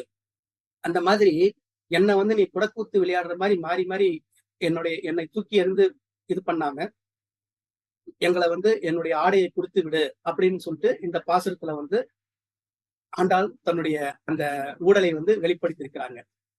அடுத்தது வந்து பாத்தீங்கன்னா, குயிலை கூவுக என்று அழைத்தல். குயிலை கூவுக என்று அழைத்தல் அதுல வந்து இந்த பாசுரத்தை பாடியிருக்காங்க. என்பு உருகி இனவேல் நெடுங்கண்கள் இமை பொருந்தா பலனாலும் துன்பக் கடல் புக்கு வைகுந்தன் என்பது ஓர் தோணி பெறாது உழல்கின்றேன். அன்பு உடையாரை பிரிவுறு நோயது நீயும் அரிதி குயிலே பொன்புரை மேனிக்கு அருள பொடியுடை புண்ணியனை வரக்கூவாய். அதாவது என்ன சொல்றாங்க இந்த பாசுரத்துல, கண்ணனை வந்து அவங்க நினைச்சு அவங்களுடைய எலும்பெல்லாம் வந்து உருகி போயிடுச்சான். கண்ணனை நினைச்சதுனால உடல் சோர்வடைஞ்சு அவங்க கண்களுடைய இமையும் வந்து பல நாளா வந்து மூடாம இருக்குதான். இப்படி மூடாம இருக்கிறதுனால இந்த பிரிவி என்னும் துன்பக்கடல்ல வந்து அவங்க வந்து மூழ்கி இருக்காங்களாம். அந்த பிரிவி என்னும் துன்பக்கடல் வந்து அவங்க வெளியே வரத்துக்கு ஒரே ஒரு தோணி, அதாவது ஒரே ஒரு கப்பல் வந்து வைகுந்தம் என்ற கப்பல் தான். ஆனா அந்த வைகுந்தம் என்ற கப்பல் கிடைக்காம வந்து அவங்க தடுமாறிட்டே இருக்காங்களாம். இவ்வளவு விஷயமும் இவ்வளவு செய்திகளும் தெரிஞ்ச குயிலே, எங்களுடைய பிரிவை பத்தி உனக்கு நல்லாவே தெரியும்.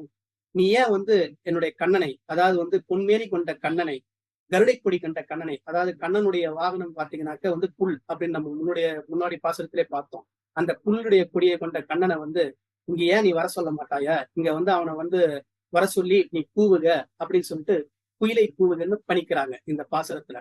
கிட்டத்தட்ட இது வந்து ஒரு தூதுவிடல் அப்படின்றதுதான் நம்ம சொல்லலாம். அடுத்ததுல அந்த தூதுவிடல் பற்றி நம்ம விளக்கமாக பார்க்கலாம் அடுத்த பாசுரத்துல. இந்த திருமண கனவை உரைத்தல்ன்றது வந்து பாத்தீங்கன்னா, பக்தி என்பதை கடந்து அனைவருக்கும் இந்த பாசுரங்கள் எல்லாருமே வந்து விரும்பக்கூடிய பாசுரம். அந்த வகையில தான் ஆண்டாள் வந்து இந்த பாசுரங்களை வந்து கட்டமைத்திருப்பாங்க. மத்தளம் கொட்ட வரிச்சங்கம் நின்றூத முத்துடை தாமும் நிறைதாழ்ந்த வந்தற்கீழ் மைத்துரன் நம்பி மதுசூதனன் வந்தன்னை கைத்தலம் பற்ற கனாக்கண்டேன் தோழினான்.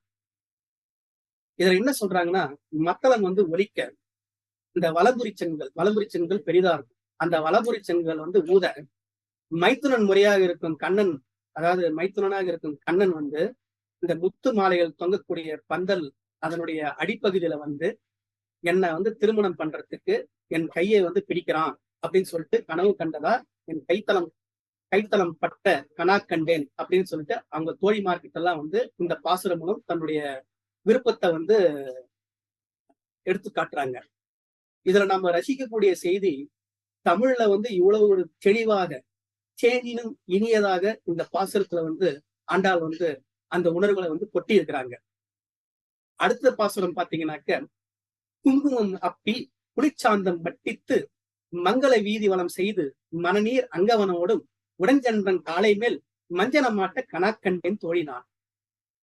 இதுல என்ன சொல்றாங்கன்னா, அந்த குங்கும குழம்புனா குங்குமம் அந்த பேஸ்ட், குங்கும குழம்பு எல்லாம் உடம்பு அந்த உடல் முழுவதுமா பூசி அது மேல வந்து திருப்பி சந்தனத்தை பூசி யானை மேல வந்து திருமஞ்சனம் செஞ்ச அந்த உற்சவர்கள் வர மாதிரி நானும் கண்ணனும் அப்படி திருமண கோலத்துல வரதா வந்து அவங்க வந்து இந்த பாசுரத்துல வந்து தன்னுடைய கனவை வந்து வெளிப்படுத்தியிருக்காங்க. அதாவது வந்து மனக்கோலத்தில் வருவதாக, கணவனும் மனைவியுமாக வருவதாக இந்த பாசுரத்துல வந்து தன்னுடைய உள்ளுக்குள் இருக்கும் உணர்வுகளை வந்து வெளிப்படுத்தியிருக்கிறாங்க. வைணவத்தை பொறுத்த வரைக்கும் திருமஞ்சனம் என்ற சொல் அதிகமாக பயன்படுத்தும். திருமஞ்சனம்ன்றது எப்படின்னா அபிஷேகம். இந்த உற்சவர்களுக்கு தான் வந்து இந்த அபிஷேகம் நடக்கும். அந்த மாதிரி வந்து தன்னை வந்து உற்சவராகவே நினைத்துக் கொண்டு, அதாவது கண்ணனை வந்து உற்சவராக நினைத்துக் கொண்டு, தன்னை அவனுடைய இணையராக நினைத்துக் கொண்டு, எங்கள் மேல வந்து எல்லாருமே இந்த குங்குமம் அந்த சந்தனம் எல்லாம் வந்து தடவி எங்களை வந்து யானையில வந்து ஊர்வலமா கொண்டு போறாங்க, அந்த திருமண காட்சியில கொண்டு போறாங்க அப்படின்ற ஒரு அருமையான ஒரு மன வாழ்க்கையில் நிகழக்கூடிய ஒரு அருமையான ஒரு நிகழ்வை வந்து கனா கண்டதா சொல்லி இந்த பாசுரத்துல வந்து நமக்கு எடுத்து காட்டியிருக்கிறாங்க. எனக்கு கிடைக்காத, அதாவது தனக்கு கிடைக்காத பேரு வலம்புரின்றது வந்து இங்க சங்கு. அந்த வலம்புரி சங்குக்கு கிடைத்தது எண்ணி ஆண்டாள் வந்து அவதியுறல்ன்றதை விட வந்து இங்க சரியான சொல் வந்து பொறாமப்படுறது. எவ்வளவு அற்புதமான இந்த பாசுரத்தை வந்து பாடியிருக்காங்க பாருங்க. கற்பூரம் நாருமோ கமலப்பூ நாருமோ பவள செவ்வாய்தான் தித்திருக்குமோ மறுபுசித்த மாதவன் தன் வாய்ச்சுவையும் நாற்றமும் விருப்புன்று கேட்கின்றேன் சொல் ஆழி வெண்சங்கே. இங்க சுருக்கமா சொன்னோம்னா திருமால் ஆயுதம் வந்து நான் ஏற்கனவே குறிப்பிட்டபடி 5 ஆயுதம் இருக்கு. அந்த 5 ஆயுதத்துல வந்து முதல் 2 ஆயுதங்களா இருக்கிறது வந்து பாத்தீங்கன்னா அந்த சங்கு, அந்த சக்கம். அதுல இருக்க சங்க பார்த்துதான் வந்து ஆண்டாள் வந்து இந்த கேள்வியை கேட்கறாங்க. அதாவது வந்து யானைகள் கும்புகள் எல்லாம் வந்து முடிச்சுட்டு அதுல இருந்து வெற்றி கண்ட அந்த கண்ணனுடைய இதழ்ல வந்து அந்த செவ்விதழ், பவளம் போன்ற செவ்விதழ்ல வந்து உனக்கு வந்து இருக்கிறதுக்கான வாய்ப்பு இருக்கு. அந்த இதழுடைய சுவை வந்து எப்படி இருக்கும், அது எப்படி மணக்கும், தாமரை இதழ்ல இருக்கிற தேனை போல வந்து இனிக்குமா, இந்த மாதிரி எல்லாம் வந்து நம்ம கற்பனை கூட பண்ண முடியாது. ஆண்களே வந்து இந்த மாதிரி பாசுரங்களை எழுதுறது வந்து கற்பனை பண்ண முடியாது. ஆனா ஒரு பெண்ணாக இருந்து தனக்குள் இருக்கும் அந்த மெல்லிய உணர்வுகளை தன்னுடைய பாக்களால் நமக்கு வந்து தீந்தமிழ் பாக்களால் ஆண்டாள் வந்து நமக்கு வந்து இந்த பாசுரம் மூலம் வந்து எடுத்து காட்டியிருக்கா. அடுத்தது தன்னுடைய மணாளன் கண்ணனை சேர்வதற்கு மேகத்தை வந்து தூது விடுறாங்க. இந்த தூது விடல்ன்றது வந்து மீண்டும் அது வந்து சங்க இலக்கியத்தை சார்ந்துதான். அந்த சங்க இலக்கியத்தை சார்ந்த அந்த தூது விடல் என்ற அந்த ஒரு கருத்தாக்கத்தை தான் ஆண்டாளும் இங்கு இந்த குறிப்பில் வந்து பயன்படுத்தியிருக்காங்க. வான்கொண்டு கிளந்தெழுந்த மாமுயில்கள் வேங்கடத்து தேன் கொண்ட மலச்சிதர் திரண்டேறி பொழிவீர்கள் முன்கொண்ட வள்ளுகிறால் இளநியனை உடலிடந்தான் ஆண் கொண்ட சரிவலைகள் தருமாகில் சாற்றுமின. இங்க திருமலைன்னு சொல்றது திருவேங்கடம் தான். இந்த திருவேங்கடத்துல வந்து நிறைய மலர்களை வந்து சிதற மாதிரி வந்து வானில வந்து தொடர்ந்து மழை பொழிந்து கொண்டிருக்கின்ற முகில்களை நீங்க வந்து அந்த வானத்துல வந்து எழுந்து நின்று இருக்கீங்க. இந்த பாசுரத்துல வந்து அவங்க திருமாலை வந்து நேரடியா பேரை குறிப்பிடாம இரணியன் என்ற அரக்கனை வந்து அவன் அழிச்சதை சொல்லி இரணியன் உடலை கிழித்தவன் அப்படின்ற ஒரு சொல்லாடலை வந்து பயன்படுத்தி இங்க குறிப்பிட்டிருக்காங்க.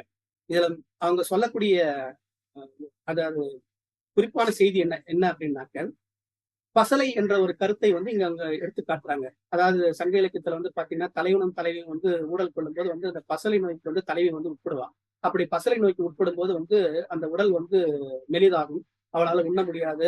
உண்ணாத அந்த இயக்கத்தால வந்து கண்கள் மெலியும், கால்கள் மெலியும், உடம்பு வந்து அந்த எடையெல்லாம் வந்து குறையும், உடை மாற்றக்கூட முடியாத ஒரு நிலையெல்லாம் உண்டாகும். அந்த மாதிரி ஒரு சூழல் வந்து தனக்கு வந்ததாக கருதி கொண்டு இந்த மாதிரி வந்து என்னுடைய இதுல வந்து என் மீது ஊழல் கொண்டவன் அவனால வந்து நான் வந்து பசலை நோய் பட்டிருக்கேன். அப்படி படுறதுனால என்னுடைய உடம்பெல்லாம் வந்து உடம்பெல்லாம் அந்த எடையெல்லாம் வந்து குறைந்து விட்டது. என்னுடைய கையெல்லாம் வந்து அந்த எடை குறைந்து அதுல உள்ள வளையல்கள்லாம் வந்து அவன் எடுத்துட்டு போயிட்டான். அந்த அந்த வளையல்களை எடுத்து போட்டதுனால எனக்கு ஏற்பட்ட இந்த நிலைய அவன்கிட்ட சொல்லுங்களேன் அப்படின்னு சொல்லிட்டு தன்னுடைய காதலினுடைய இயக்கத்தை மேகத்துக்கிட்ட தூது விட்டு வந்து ஆண்டாள் வந்து பாடியிருக்கிறாங்க. அடுத்ததாக அவன் இருக்கும் இடத்திற்கு கொண்டு செல்க என. அவன் என்ன யாருனாக்க ஆண்டாளுடைய அந்த காதலன், அதாவது கண்ணன். கண்ணன் இருக்கிற இடத்துக்கு வந்து என்ன கொண்டு செல்லுங்க அப்படின்றது அந்த ஒரு வேதனையோடு இந்த ஒரு சித்தத்தினால் விழுந்த அந்த வேதனையை வந்து இந்த பாத்திரத்துல வந்து காட்டுறாங்க. தந்தையும் தாயும் ஒத்தாரும் நிற்க கனிவழி போயினால் என்னும் சொல்லும் வந்த பின்னை படி காப்பரிது மாயவன் வந்துருக காட்டுகின்றான். கொந்தளமாக்கி பரகழித்து குறும்பு செய் வானோர் மகனை பெற்ற நந்தகோபாலன் கடைதலைக்கே நள்ளிருக்கண்ணனை ஈத்துடுமீன். அதாவது வந்து அப்பாவையும் அம்மாவையும் விட்டு உறவினர்கள் தான் விட்டு காதலனை புறப்பட்டா அப்படின்ற பழிச்சொல் வந்து ஏற்கனவே பரவி ஆயிடுச்சு. அந்த பழியை வந்து என்னால வந்து தடுக்க முடியாது. இந்த கண்ணன் வேற வந்து அவனுடைய மாய செயல்களால வந்து என்கிட்ட வந்து அப்பப்ப வந்து அவனுடைய முழு அழகை காட்டி வந்து நிக்கிறான். இப்ப நீங்க எனக்கு செய்ய வேண்டிய செயல் என்னன்னா, அவன் இருக்கக்கூடிய இடத்திற்கு வந்து என்னை வந்து கொண்டு செல்ல வேண்டும் அப்படின்னு சொல்லிட்டு இந்த இடத்துல வந்து தன்னுடைய அந்த ஒரு ஆற்றாமையை இயலாமையை வந்து இந்த பாசுரம் மூலம் வந்து எடுத்து காட்டியிருக்கிறாங்க. அடுத்ததாக காதல் துயரை போக்கக் கொள்ளல். இதுதான் வந்து இறுதியாக நான் ஆண்டாள் அந்த எழுதிய பாசுரத்தை பற்றி நான் பேச இருக்கக்கூடிய பாசுரம். இந்த பாசுரம் வந்து பாத்தீங்கன்னாக்க வந்து ஆண்டாளுடைய ஒட்டுமொத்த அந்த காதலின் ஆழத்தை, இந்த அன்பின் ஆழத்தை, பிரிவின் ஆழத்தை, பிரிவினால் விளையக்கூடிய அந்த ஊடலின் ஆழத்தை, அவளுடைய இந்த ஆற்றாமையை வெளிப்படுத்தக்கூடிய ஒரு பாசுரமா வந்து இது இருக்கு. உள்ளே உருகி நெய்வேனை உழலோ இழலோ எண்ணாத கொள்ளை புள்ளி குறும்பனை கோவர்தனனை கண்டக்கால் கொள்ளும் பயனொன்றில்லாத பொங்கை தன்னை கிழங்கோடும் அள்ளி பறித்திட்டு அவன் மார்பில் எரிந்தன அழலை தீர்வேனே அப்படின்னு சொல்லிட்டு இந்த பாசுரத்துல வந்து மெய்மறந்து பாடி இருக்கிறாங்க. இது வந்து ஆண்டாள் தான் இயற்றிய அந்த ஒட்டுமொத்த திருப்பாவை என்றாலும் சரி, நாச்சியார் திருமொழி என்றாலும் சரி, இதுல எல்லா பாசுரங்கள்லயும் இருக்கிறத விட உச்சபட்சமான ஒரு மிக மிக உச்சபட்சமா தன்னுடைய உணர்வை வெளிப்படுத்தக்கூடிய பாசுரம் என்றால் இந்த பாசுரத்தை தான் நான் வந்து சொல்லுவேன். எப்படி சொல்றாங்க அப்படின்னா, தன் இதயத்துக்குள் உருகி வரிந்து துடித்துக் கொண்டிருக்கும் தன்னை பற்றி அவ இருக்காளா இல்ல அவ செத்து விட்டாளா அப்படின்றத பத்தி கவலை பண்ணாம, கவலை கொஞ்சம் கூட கிஞ்சிக்கும் கொள்ளாம பெண்களிடம் குறும்பு செய்யும் கண்ணனை நான் பார்க்க நேர்ந்தால், நான் அந்த மாதிரி அப்படி அவனை வந்து நான் உடனடியாக நான் பார்த்தா அவனை நான் வந்து கட்டி அணைக்க மாட்டேன், அவனை நான் வந்து தழுவி கொள்ள மாட்டேன். அதற்கு பதிலா என்னுடைய கொங்கைகளை, அதாவது என்னுடைய மார்புகளை வந்து வேரோடு பிடுங்கி எனக்குள்ள இருக்கிற அந்த ஆற்றாமையை, எனக்குள்ள இருக்கிற அந்த இயலாமையை, அந்த ஊடகனுடைய அந்த கோபத்தை வந்து அவனுடைய மார்புல வந்து தூக்கி எறிந்து என் அழலை தீர்வேனே அப்படின்னு சொல்லிட்டு இந்த பாசுரத்துல வந்து பாடியிருக்கிறாங்க. தமிழ் இலக்கியத்துல அல்லது உலக இலக்கியத்துல எந்த பெண்ணும் இப்படி தன்னுடைய காதலனுடைய உணர்வை வெளிப்படுத்தியிருப்பாள் என்பதை என்னால் நினைத்து கூட பார்க்க முடியவில்லை. அது ஆண்டாளால் மட்டும்தான் முடியும் என்று நான் உளமாற நம்புகின்றேன். இப்படி ஒரு பெண்ணிற்குள் இருக்கும் உணர்வுகளை, காதல் பிரிவின் துயரை இந்த அளவுக்கு வந்து தீவிரமா வெளிப்படுத்த முடியுமா என்ற கேள்விக்கு ஆண்டாள் வந்து தன்னுடைய பாசுரம் மூலமா தான், இந்த நான் குறிப்பிட்ட பாசுரம் மூலமா வந்து பதில் சொல்லியிருக்கிறாங்க. ஆண்டாளுடைய எல்லா பாசுரங்களையும் பற்றி எனக்கு உங்களோட பேசுவதற்கான விருப்பமாக இருக்கிறேன். ஆனால் நேரம் கருதி நான் என்னுடைய உரையை முடித்துக் கொள்ள வேண்டிய காலகட்டம் ஒன்றுதான். இதோடு என்னுடைய இந்த 2 பகுதிகளை முடித்துக் கொள்கின்றேன். 3வது பகுதியாக உரையாடல், கலந்து உரையாடல். அதாவது அதற்கு முன்பு ஒரு சிறு கருத்தையும் நான் தெரிவித்து விடுகின்றேன். எனக்கு திவ்ய பிரபந்தம் மீது, 4000 திவ்ய பிரபந்தம் மீது, ஆழ்வார்கள் மீது விருப்பம் உண்டு. அவர்கள் தமிழ் மீது விருப்பம் உண்டு. என்றால் தமிழ் மாணவனாக இருப்பதால் இயல்பாகவே அந்த விருப்பம் உண்டு. அதனுடைய அடிப்படையிலே நான் சிறிது ஆராய்ச்சி செய்து இந்த பாசுரங்கள் எல்லாம் இத்தகைய இலக்கியங்கள் இருப்பது என்பதை சில சான்றோர்களை அணுகி, சில நூல்களை அணுகி இந்த கருத்துக்களை எல்லாம் உங்களோட நான் பகிர்ந்து கொண்டிருக்கின்றேன். இது ஏதாவது தவறு இருக்குமாயின், சொற்பிழை இருக்குமாயின் அல்லது பொருட்களை இருக்குமாயின் இந்த கூட்டத்திலே கலந்து கொண்டிருக்கக்கூடிய பெரியோர்களும், ஆன்றோர்களும், சான்றோர்களும் என்னை மன்னித்து விடுமாறு தாழ்மையுடன் கேட்டுக்கொள்கின்றேன். இப்பொழுது கலந்துரையாடல் பகுதிக்கு செல்லலாம். தங்களுடைய கருத்துக்களை குறிப்பிடலாம். ஏதாவது ஐயம் இருந்தால் என்னால் அந்த ஐயத்தை தீர்க்க முடிந்தால் உங்களுக்கு நான் பதிலளிக்க கடமைப்பட்டிருக்கின்றேன். நன்றி. வணக்கம் ஸ்டாலின். அந்த கடைசி பாட்டை மட்டும் திருப்பி ஒரு தடவை சொல்லுங்களேன். உள்ளே உருகி நைவேனை.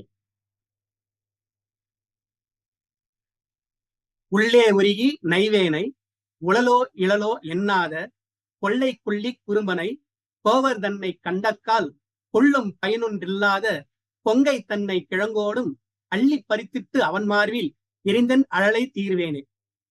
இதுதான் அந்த பாசுரம். நன்றி நன்றி நன்றி. இது 13ஆம் திருமொழியில இந்த பாசுரத்தை ஆண்டாள் இயற்றியிருக்கிறாங்க. நான் ஏற்கனவே குறிப்பிட்டது போல 143 பாசுரங்களும் 14 வெவ்வேறு தலைப்புகள்ல அவங்க பாடியிருக்காங்க. அதுல இந்த பாசுரம் இருக்கு.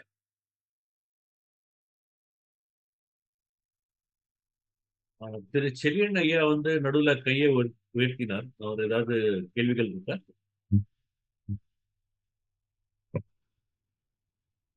நான் பேசலாமா? வணக்கம். வணக்கம், சொல்லுங்க. வணக்கம் உமா பாரதி. அனைவருக்கும் மாலை வணக்கம். முதல் மொழியோட இந்த அருமையான தமிழை ஆண்ட ஆண்டாள் இல்லையா, ரொம்ப சிறப்பான தலைப்பு. எனக்கு இதுல எந்த பகுதி ரொம்ப பிடிச்சது அப்படின்னா அந்த கடை திறப்பு. அந்த பகுதி உண்மையிலேயே ரொம்ப சிறப்பா இருந்தது. ஏன்னா இந்த மணிக்கதவம் தாழ்த்திறவாய் நம்ம நிறைய படிச்சிருக்கோம், எல்லாம் பண்ணியிருக்கோம். ஈவன் திருநாவுக்கரசரும் திருஞான சம்பந்தரும் கூட தாழ்த்திறவாய் அந்த பாடல்கள் நிறைய பாடியிருக்காங்க. ஞான சம்பந்தர் 10 பாட்டு பாடி திறக்காத கதவு திருநாவுக்கரசர் ஒரு பாடல் பாடியே திறந்தது அப்படின்னு நாம படிச்சிருக்கோம். ஆக இந்த கடை திறப்பு சங்க இலக்கியத்துல ரொம்ப ரொம்ப சிறப்பானது. அது கலிங்கத்து பரணியை ஒப்பிட்டு ரொம்ப அழகா சொன்னீங்க. அது எனக்கு ரொம்ப பிடிச்சிருந்தது. அதோட இந்த திருப்பாவையில இருக்கிற அத்தனை தமிழ் சிறப்பான அந்த தமிழ்ல உள்ள இலக்கியத்துல, தமிழ் இலக்கியத்துல என்னெல்லாம் உண்டோ பாவை இலக்கியத்துல இருந்து ஆரம்பிச்சு என்சீர் கலிநெடில எழுதியிருக்காங்க அப்படின்னு சொல்லிட்டு அந்த கடை திறப்புல நீங்க சொன்னது எனக்கு ரொம்ப ரொம்ப ரொம்ப பிடிச்சிருந்தது. ஏன்னா அத்தனை பாடலையும் அந்த 4 பாடலையும் சிறப்பாக சொல்லி பண்ணப்பட்ட. அதே மாதிரி ஆழிமழை கண்ணா அந்த ழகரம் சிறப்பு அது ரொம்ப ரொம்ப அருமையா இருந்தது. அதே மாதிரி அறிவியல் புள்ளின்வாய் கீண்டானை அது ரொம்ப நல்லா இருந்தது. அதே மாதிரி மாரி மழை முடைஞ்சில் அந்த உவமை அணி அதை எடுத்து சொன்னீங்க. திருப்பள்ளி எழுச்சி சொன்னீங்க இல்லையா, அன்றி உலகம் அழந்தாய் அடி போற்றி சென்றங்கு தென்றிலங்கை செற்றாய் திரள் போற்றி. அது அந்த பாட்டோட இன்னொரு சிறப்பையும் நீங்க சேர்த்து சொல்லியிருக்கணும் அப்படின்றது என்னோட அவா. என்னன்னு கேட்டா தசாவதாரத்தை பத்தி சிறப்பா அந்த பாடல்ல எழுதியிருக்காங்க அவங்க. அதாவது அன்று இவ்வுலகம் அழந்தாய் அடி போற்றினா வாமன அவதாரம் இல்லையா, சென்றங்க தென்னிலங்கை செற்றாய் திரள் போற்றினா ராமாவதாரம், குன்று குடையாய் எடுத்தாய் கழல் போற்றினா கிருஷ்ணா அவதாரம். சோ இது ஒரு சிறப்பு. அதுல தசாவதாரத்துல உள்ள சிறப்ப சொன்னது நல்லா இருந்தது. அதே மாதிரி அந்த இதே பாடல்ல போற்றி நீங்க வைணவ இலக்கியத்துல போற்றி நிறைய இல்லை அப்படின்னீங்க. சைவ இலக்கியத்திலயும் போற்றி நிறைய இருக்கு. ஆனா இந்த அளவுக்கு எல்லா வரிகள்லயும் வரல. அது ரொம்ப குறைவா தான் வந்திருக்கு. ஏன்னா திருப்பள்ளி எழுச்சியில பாடும்போதே போற்றி என் வாய் முதல் ஆகிய பொருளே புலர்ந்தது பூங்கழல் கிணை துணை மலர் கொண்டு ஏற்றினின் திருமுகத் தெனக்கருள் மலரும்னு திருப்பள்ளி எழுச்சியில பாடியிருப்பார் நம்ம இவர் சுந்தரர். அதே மாதிரி மாணிக்க வாசகர் பாடியிருப்பார் திருப்பள்ளி எழுச்சி. அந்த மாதிரி ரொம்ப அது நினைவுபடுத்திட்டு. ஏன்னா இந்த இலக்கியங்கள் சைவ இலக்கியமா இருந்தாலும் வைணவ இலக்கியமா இருந்தாலும் ஒரு இறைவனை அடைவதற்கு ஒரு ஒத்த நினைவுல அது போறது எனக்கு ரொம்ப ரொம்ப அழகா பிடிச்சிருந்தது. அதே மாதிரி செவிப்பூ பத்தி சொன்னீங்க பாருங்க.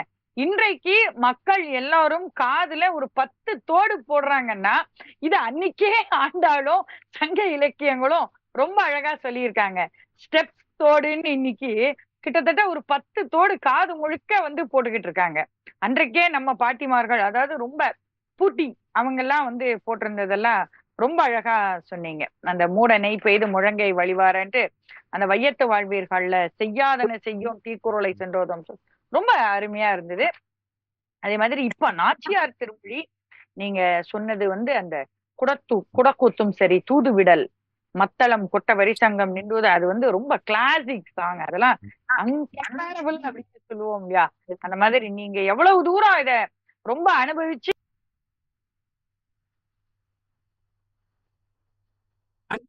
நீங்க எவ்வளவு தூரம் ஆழ்ந்து போயிருக்கீங்கன்னு தெரியுது. ரொம்ப மகிழ்ச்சியா இருக்கு. கற்பூரம் நாருமோ கமலப்பூ நாருமோ அந்த பாடல் எல்லாம் ரொம்ப, இந்த கடைசி பாடல் அதுக்குதான், அந்த காதல் துயரை போக்குற அந்த பாடல் திருப்பி கேட்டேன் நானு. ரொம்ப மகிழ்ச்சி. வாழ்த்துக்கள் உங்களுக்கு. மென்மேலும் உங்களோட ஆராய்ச்சி தொடரட்டும். எங்களோட ஒத்துழைப்பு எதையும் தேவைன்னா எப்ப வேணா நீங்க தயங்காம கேட்கலாம். சிறப்பான வாழ்த்துக்கள் உங்களுக்கு. மகிழ்ச்சி. நன்றி. இந்த வாய்ப்புக்கு நன்றி. முதல் மொழி குழுமத்தில் அத்தனை பேருக்கும் என் பணிவான வணக்கத்தையும் நன்றியும் தெரிவித்துக் கொள்கிறேன்.